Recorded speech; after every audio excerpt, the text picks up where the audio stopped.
నమ్ముకోవడానికి ఏం లేనప్పుడు ఖచ్చితంగా చేతిలో ఉన్నదాన్ని నమ్ముకోవాలి అంటారు పెద్దలు. ఇప్పుడు ఆంధ్రప్రదేశ్లో ముఖ్యమంత్రి జగన్మోహన్ రెడ్డి గారి పరిస్థితి, వైసీపీ పరిస్థితి యాజ్ ఇట్ ఈజ్ ఇలాగే ఉంది. నిజంగా ఈ 5 ఏళ్ల పదవీ కాలంలో, అధికార కాలంలో చెప్పుకోదగ్గ అంశాలు కానీ లేదా అబ్బా అని బ్రహ్మాండం బద్దలయ్యేటువంటి పాలనకి సంబంధించిన ల్యాండ్ మార్క్స్ కానీ ఏమీ లేనప్పుడు, నిజంగా ఇది మా ఘనత అని చెప్పి ప్రజల్ని ఒప్పించి అమ్ముకోవడానికి ఏం లేనప్పుడు ఖచ్చితంగా వాళ్ళు చేతిలో ఉన్నదాన్ని నమ్ముకోవాలి. అదే వాలంటీర్ల వ్యవస్థ. పూర్తి స్థాయిలో తామిచ్చిన ఈ డబ్బుల పంపకాల్ని అద్భుతమైన పాలనగా అభివర్ణిస్తూ బిల్డప్ ఇస్తూ దాన్నే ప్రజల్లోకి తీసుకువెళ్ళి మాయ చేసి మళ్ళీ మరొకసారి అధికారం చేజిక్కించుకోవాలి అనే ఎత్తులతో అధికార పార్టీ వైసీపీ జగన్ గారు చేస్తున్నటువంటి ప్రస్తుతం ఈ వాలంటీర్లను అడ్డం పెట్టుకున్న సాగిస్తున్న ఈ తతంగం ఏపీ రాష్ట్ర వ్యాప్తంగా తీవ్రంగా చర్చనీయాంశమైంది. ఎందుకంటే పూర్తి స్థాయిలో ఎక్కడికక్కడ ఆంధ్రప్రదేశ్లో అన్ని జిల్లాల్లో వాలంటీర్లు బరితెగిస్తున్నారు.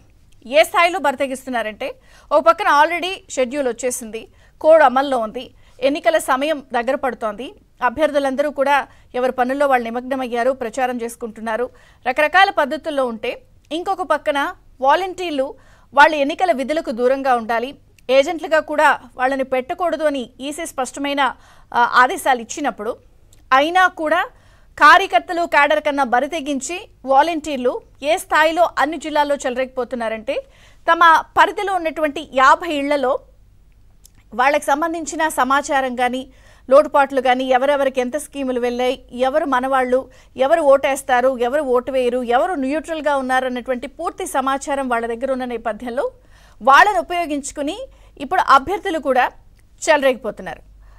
దానికి ఈ వాలంటీర్లే పూర్తి స్థాయిలో కార్యకర్తల్లాగా మారి మరీ బరితెగిస్తున్నారు. వాళ్ళకి సమాచారాన్ని ఇస్తూ ఏ ఇంట్లో ఎన్ని ఓట్లున్నాయి, ఎవరెవరు ఓటేస్తారు, ఎవరికి ఎంత స్కీమ్ అందాయి, ఇలాంటి పూర్తి సమాచారాన్ని అంతా కూడా వైసీపీ అభ్యర్థులకు ఇచ్చేస్తున్నారు. సామాన్యంగా కోడ్ వచ్చినప్పుడు ప్రతిపక్షాలు అధికార పక్షానికి సమానంగా ఒక ఫెయిర్ అండ్ ఫ్రీ ఎలక్షన్స్ జరగడానికి ఒక గ్రౌండ్ కల్పిస్తుంది ఎలక్షన్ కమిషన్. ఎవరికి పక్షపాతం చూపించదు. అధికార పార్టీ ఎక్కువ కాదు, ప్రతిపక్షం తక్కువ కాదు. పూర్తి స్థాయిలో జనానికే వాళ్ళ నిర్ణయాన్ని వదిలేసే విధంగా ఒక పరిస్థితిని ఎలక్షన్ కమిషన్ క్షేత్రస్థాయిలో కల్పిస్తుంది. ఎవరు కూడా పక్షపాతం వహించకుండా అధికారులు కానీ యంత్రాంగం కానీ ఇలాంటి పరిస్థితిని కల్పిస్తున్నప్పుడు, మరి వీళ్ళను దూరంగా ఉండమని చెప్తున్నప్పుడు, మరి ఒక రకంగా అధికార పార్టీ ఇక్కడ ఒక ఎత్తుగడ వేసిందనే చెప్పాలి. వాళ్ళని గనక కొనసాగిస్తే మరి ఎలక్షన్ కోడ్కి సంబంధించిన ఇబ్బందులు వస్తాయని ముందుగానే వాళ్ళకి సంబంధించిన 2 నెలల జీతాన్ని, ప్రత్యేకమైన తాయిలాల్ని ఇచ్చేసి వాళ్ళని సహకరించేందుకు ఉపయోగించుకుంటున్నారు. అయితే ఇక్కడ వచ్చిన చిక్కేళ్ళల్లో ఏంటంటే, మరి జగన్ గారి వ్యూహం వాలంటీర్లకి అర్థం కాలేదనే ఇక్కడ స్పష్టంగా అనిపిస్తోంది. సామాన్యంగా ఆయన ఎవరినైనా సరే హూ ఆర్ యూ అంటారు, లేకపోతే అవసరం తీరిపోయిన తర్వాత హూ ఆర్ యూ అనే పరిస్థితే ఉంటుంది.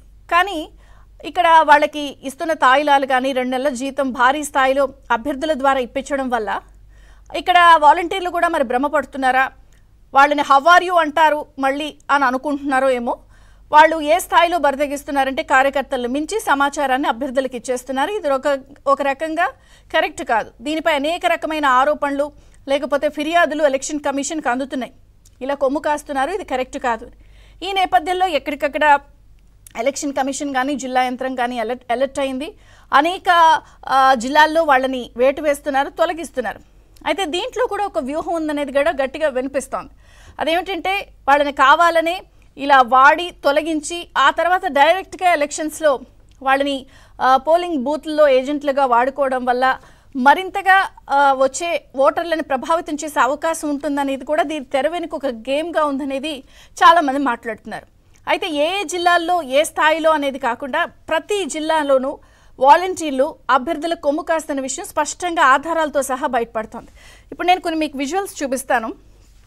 మీకు ఆ వృత్తాకారంలో ఉన్నటువంటి విజువల్స్లో ఉన్న వాళ్ళే వాలంటీర్లు. సో అక్కడ సర్కిల్స్ ప్లే చేస్తున్నారు. ఇప్పుడు మన ఫస్ట్ దాంట్లో వచ్చిన ఈవిడ సత్యసాయి జిల్లాలో అభ్యర్థి ఎమ్మెల్యే శ్రీధర్ రెడ్డితో కలిసి పార్టిసిపేట్ చేస్తున్నారు. ఇప్పుడు ఇలా చెయ్యెత్తి చూపిస్తున్న అతను కూడా మనకి సత్యసాయి జిల్లా పుట్టపర్తి నియోజకవర్గంలో. అలాగే ఈ విజువల్లో కూడా మనకి అక్కడ ఉన్నటువంటి వాలంటీర్గా చెప్పచ్చు. సో పూర్తి స్థాయిలో ఈ వాలంటీర్లు అందరూ కూడా అభ్యర్థులకి ఇచ్చేస్తున్నారు. ఇప్పటికే 5 ఏళ్ల కాలం వృధా అయిపోయింది, యువత జీవితం నాశనం అయిపోయిందని అందరూ మాట్లాడుతున్నా కూడా ఇవేమి పట్టించుకోకుండా వాళ్ళని బలిపశువులు చేస్తున్నారు. ఇంకొక పక్కన తాయిలాలు ఎర చూపించి వాళ్ళని వాడుకుంటున్న పరిస్థితి ఒక పక్క కనిపిస్తోంది. ఇంకొక పక్కన చెప్పుకోవడానికి, అమ్ముకోవడానికి, పాలన ఇంత అద్భుతంగా చేశామని చెప్పుకోవడానికి ఏమీ లేక ఇచ్చిన డబ్బునే, పంచిన డబ్బునే బిల్డప్గా చూపిస్తూ వీళ్ళ ద్వారా గెలవాలి అనే ఒక వ్యూహంతో పాటు హింసాత్మక ఘటనలు కూడా సమాంతరంగా రాష్ట్ర వ్యాప్తంగా జరుగుతున్న పరిస్థితి మనం చూసాం. ఏ పరిస్థితి ఏ స్థాయిలో ఉందంటే రాజకీయ హత్యలపై ఏకంగా ఎలక్షన్ కమిషన్ కన్నెర్ర చేసిన పరిస్థితి. మాచర్లలో కానీ, నంద్యాలలో కానీ 3 జిల్లాలకు సంబంధించిన ఎస్పీలకు ఇప్పుడే పిలిచి వివరణ ఇవ్వమని కోరింది. అంటే మొత్తంగా చూస్తే రేపు జరగబోయే ఎలక్షన్ ఇప్పుడే నీ పరిస్థితులకి అర్థం పడుతున్న నేపథ్యంలో ఒక పక్కన వాలంటీర్లని, ఇంకొక పక్కన హింసాత్మక ఘటనల్ని పూర్తి స్థాయిలో ముఖ్యమంత్రి జగన్మోహన్ రెడ్డి గారు నమ్ముకున్నారా? అసలు ఫెయిర్ అండ్ ఫ్రీ ఎలక్షన్ జరిగే అవకాశం ఉందా? ఇప్పుడు వాలంటీర్లతో వేస్తున్నటువంటి ఎత్తులు, వ్యూహాలు, పాచికలు పారతాయా? అన్ని చర్చిద్దాం. చిన్న విరామం తర్వాత ఈ అన్ని అంశాలపై చర్చ ప్రారంభమవుతుంది. చూస్తూనే ఉండండి ABN.